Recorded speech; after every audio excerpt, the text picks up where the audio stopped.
Hey guys, today we are making agua de Jamaica. This is one of my favorite iced teas to make during the summer months. It is so refreshing and easy to make with just 3 simple ingredients. The first and most important ingredient is dried hibiscus flowers.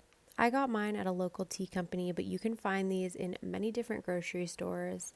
I've especially had luck at the local Mexican market in my city and even sometimes at Asian grocery stores. So we'll start by measuring out our hibiscus flowers. For a pitcher, we're going to do about 1/3 of a cup of flowers and about 5 tablespoons of honey. If you're wanting to make a single serving of this iced tea instead, I would just do a tablespoon of the dried flowers and a tablespoon of honey. I like making a pitcher though because you can have leftovers in the fridge all week, or it's a really great drink to make and share with family and friends.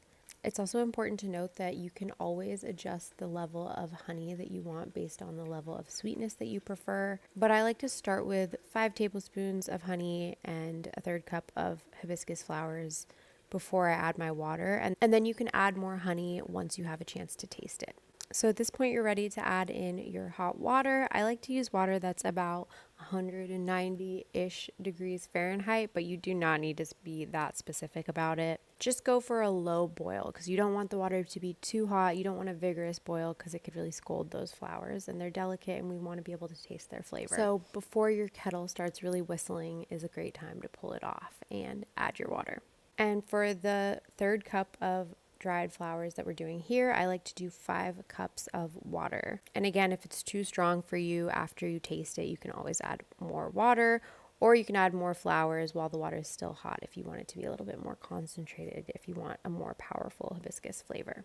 So once all of that water is added to the pitcher, I'd like to give it a really good stir to make sure that honey is dissolved into the water. And then it's a great time to give it a taste. And at this stage, you'll be able to really taste that floral, tangy flavor from the hibiscus. And you can decide if you'd like more honey or if you want to add more water and dilute it a little bit. And then you can chill it in the fridge before serving over ice. Enjoy!